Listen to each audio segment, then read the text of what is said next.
Hi you guys, I wanted to show you how to do the week 1 computer assignment, and I am in Canvas on the week 1 assignment, and here are the instructions. So we're going to start out by downloading the zip file for this week's assignment, and it's right here. So I'm going to click on it and it downloads, and it's going to be in my downloads folder right there. And I actually want to move that to the folder where I'm going to keep my work for this class. And so I made a folder on this computer for Chris Stats class, and I've got this right here. So before I can do any work, I need to extract this folder, and so I did put some examples of how to do that on Windows and Mac. But I'm going to go ahead and extract this, and here in this Windows I've got this button that says extract all, and we're going to extract to a folder right there, and I'll hit extract.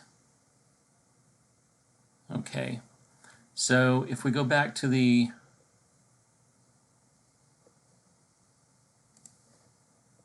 my original folder, you'll see now that I have the week 1 zip file and a new folder for week 1. So I'm going to go ahead and go to that week 1 folder, and if you open that,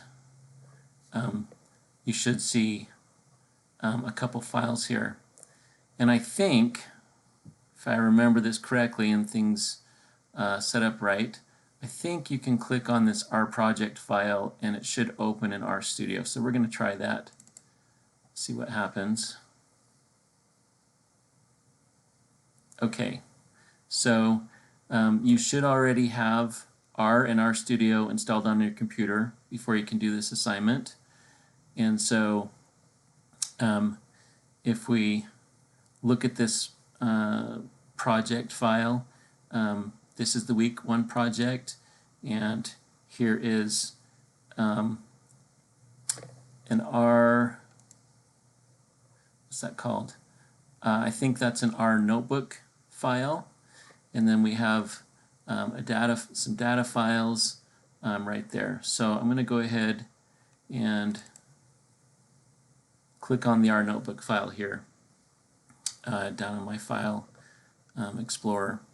And you'll see this opened up a new window here in R, and this is called an R notebook. And R notebooks are a way to put some code and some output with some formatting here. And so they call this text here that has these hash signs in front of it markdown. And when you process this notebook, this markdown code is going to specify some formatting that RStudio will do for you, and it creates kind of a more polished looking final output. And so we're going to go ahead and follow this assignment. Type your name here, and I'm going to put my name.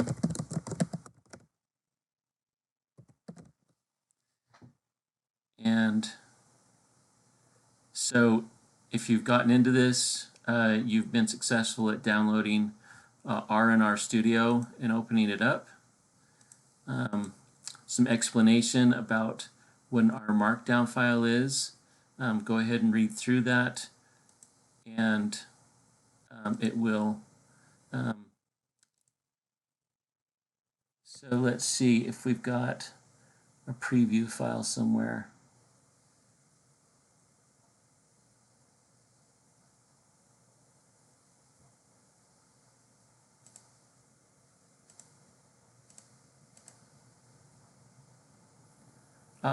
Right here. Okay, so up in the top, there's our knit button. And I've used a couple different versions of R, and sometimes things move around, and if it's been a few days since I've looked at things, sometimes I don't remember where they are. But there's our knit button. So let's go ahead and try this just for fun. And if we hit the knit button, it should process our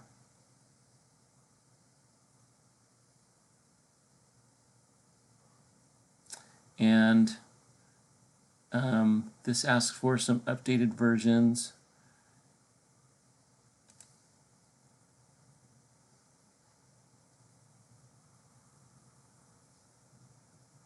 So I'm going to go ahead and tell it to install the updated versions.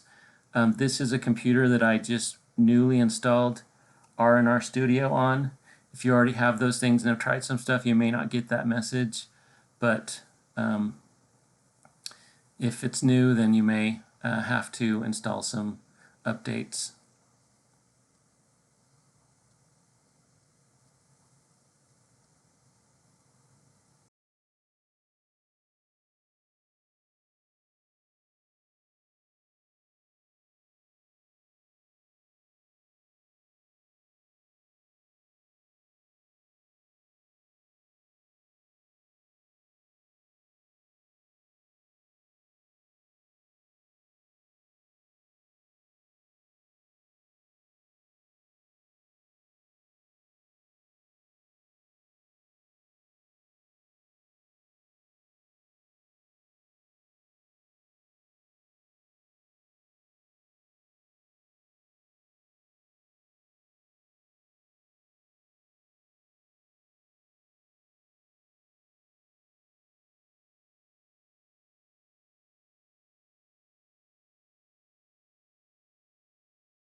Okay, so this took a minute, and I think I'll leave this error in this video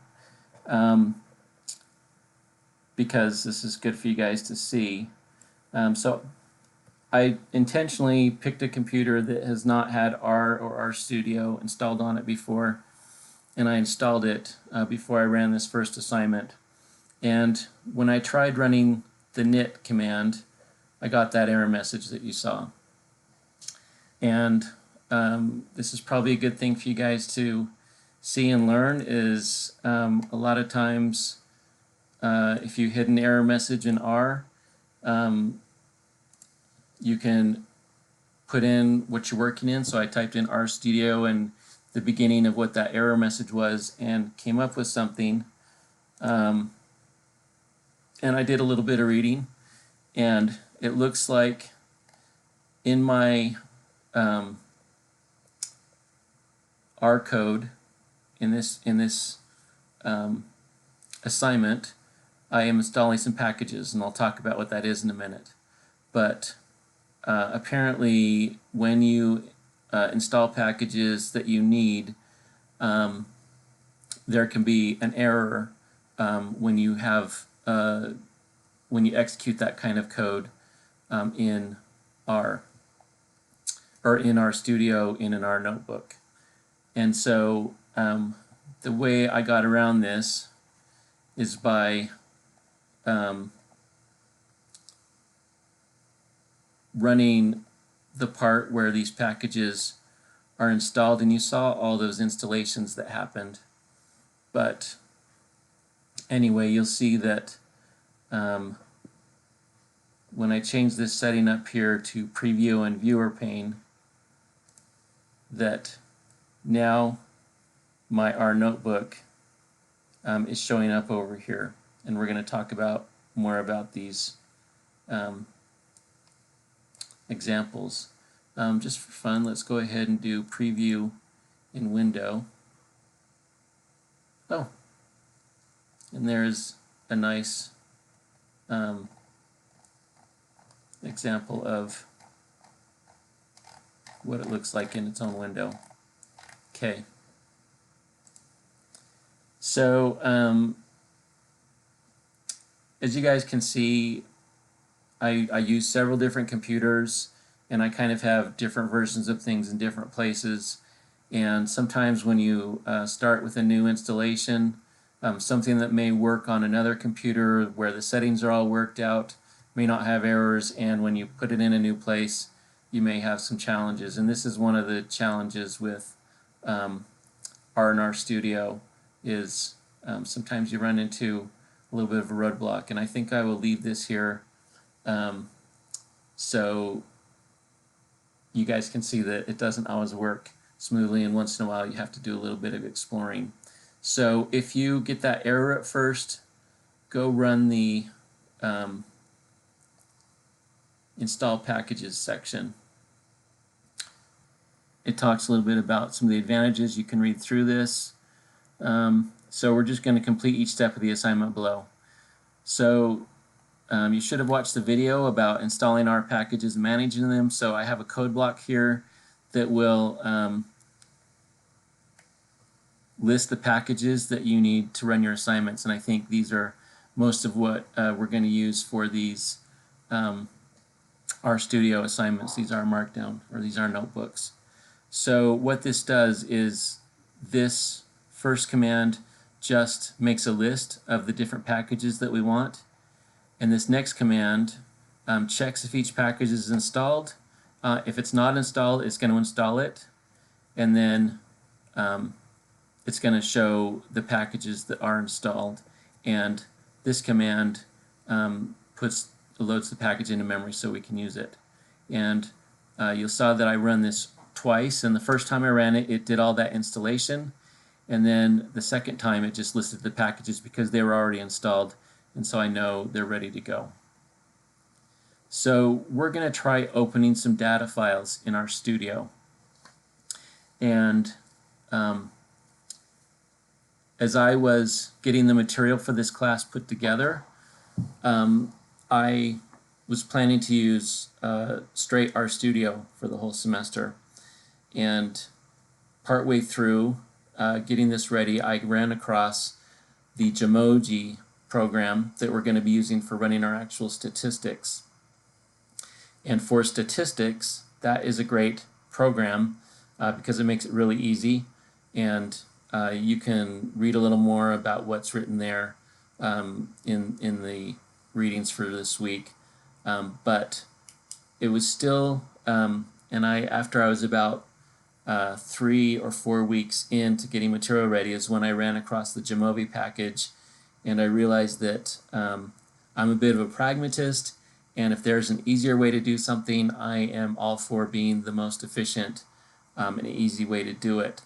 So I had already built some of these assignments talking about RStudio, and I think there's great benefit in you working a couple weeks in RStudio, and that's what we're going to do.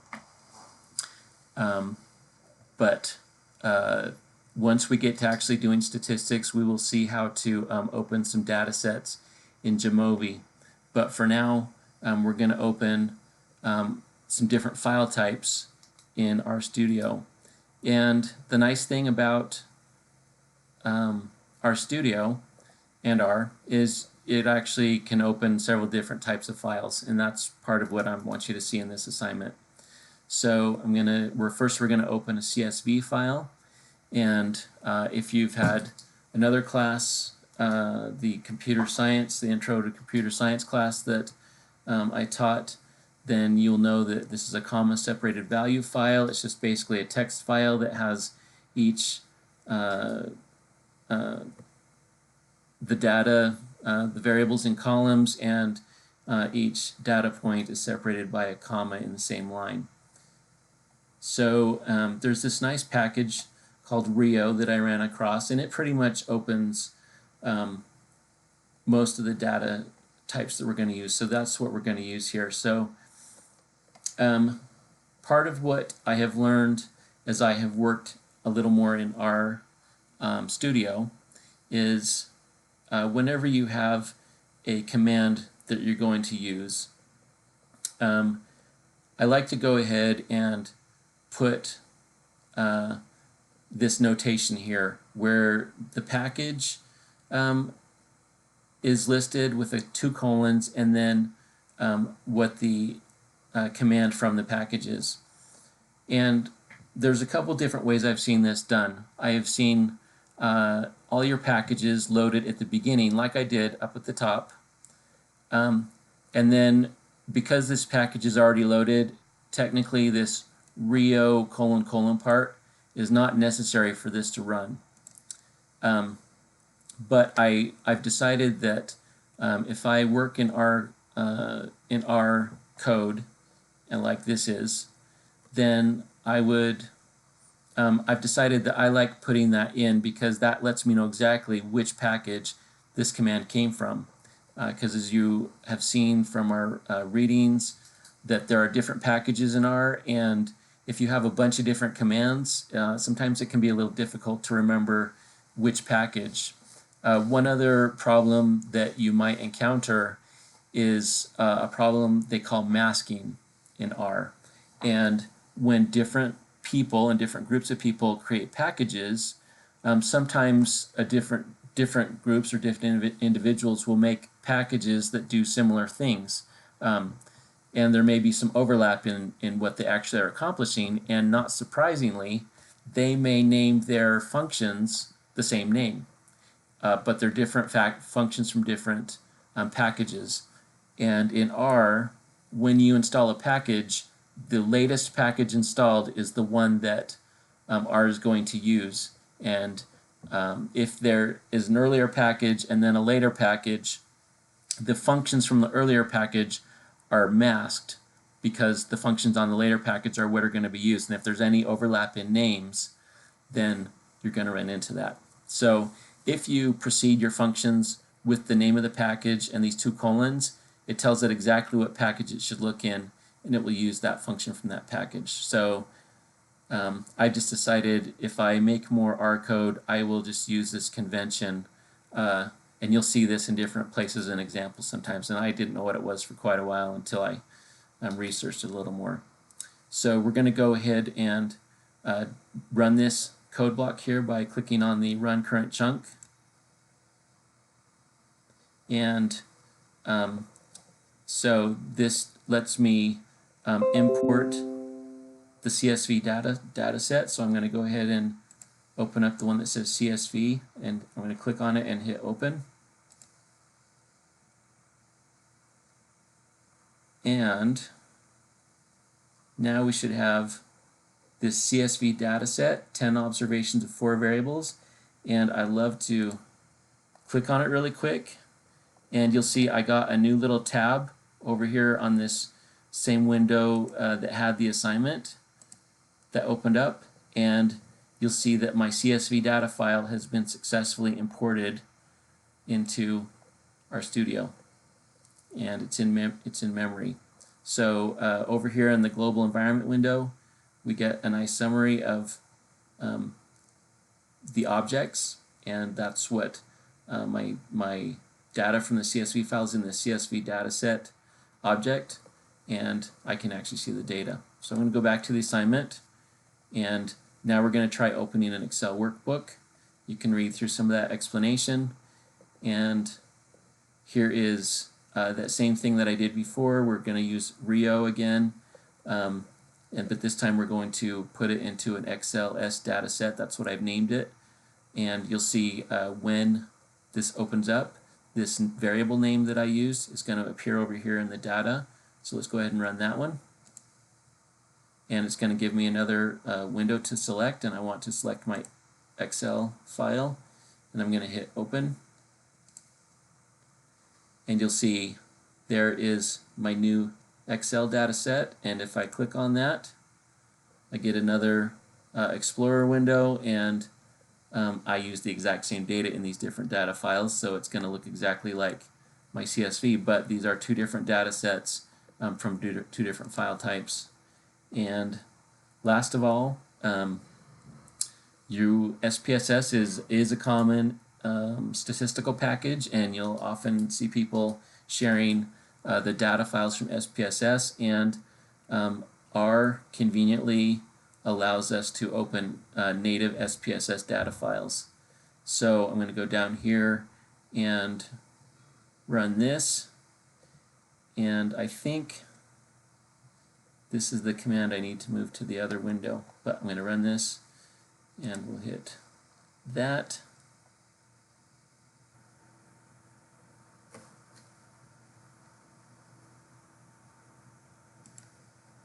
Oh, so my select window popped up behind my RStudio window, so that's something to watch out for. You saw that it is running. This shows that it's not done executing yet, and we could stop it if we wanted to, but I just needed to check and see if my pop-up window opened up behind my other one, and it did. And I'm going to open up the saved data set and hit open.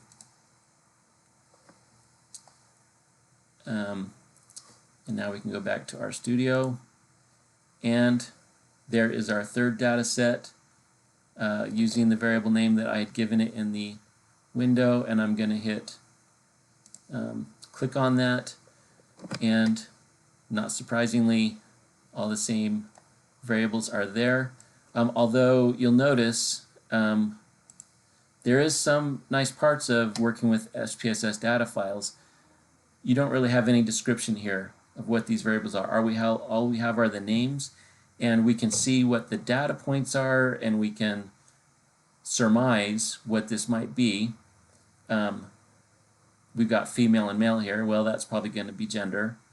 First, second, third, fourth, I don't know what that's talking about. I've got some numbers here in interval, and I could guess on what that might be, but I created the data set, so I happen to know I was thinking of temperatures, body temps in Celsius, and here are some other numbers, and I don't even remember what I was thinking of when I made those numbers. Might have been height or something like that, because that's a ratio with a real 0 point, where 0 means 0. But if we go to the SPSS data set, SPSS keeps some metadata. So one of the nice parts of SPSS is you have more than just the variable names. You have some labels that can go with that. And so you'll see that I have sex here, and there's some numbers that are there. I have a birth order, so that first, second, third, fourth was birth order.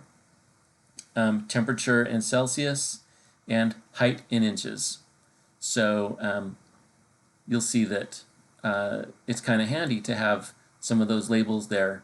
And so sometimes you might want to have a data file that has a little more information because it makes it easier to remember what you're working with.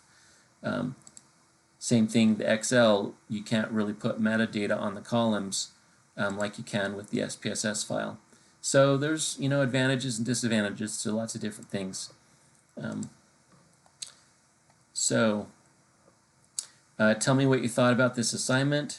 And right now that first error message is kind of not convenient. So I might see if I can edit that out. And what would you change? And I would change that part. So save this assignment as an HTML file by following these steps. So let's click a preview or knit button at the top of this window. So let's try clicking knit the current document.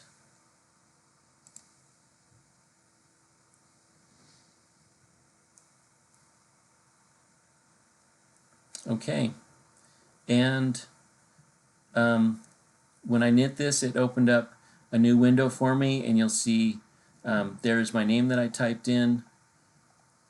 There's our different packages. You'll see here's my code blocks, and here's some nice formatting, and that's going to have whatever you put in there. And then to save this, I don't think there is a way to save it right in this window. There isn't. But what we're going to do, this is an HTML file, and it gives us an option to open in a browser.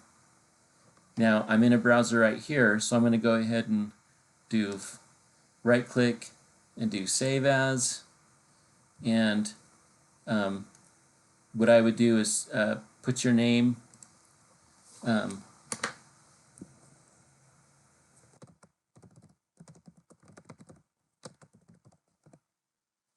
Chris Macintosh Week 1, and then I'm going to go ahead and save your HTML file, and that's what you're going to turn into me on your assignment. And then I would probably go to my folder, which I know is in my documents and my stat class and week 1.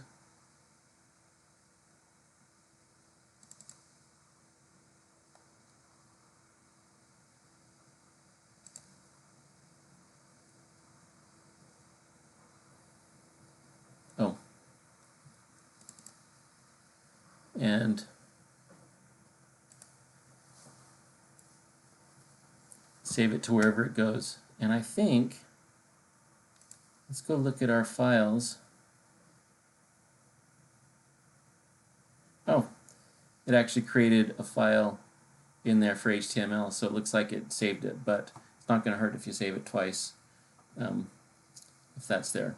So as you can see, I am not an expert in RStudio. I use it occasionally.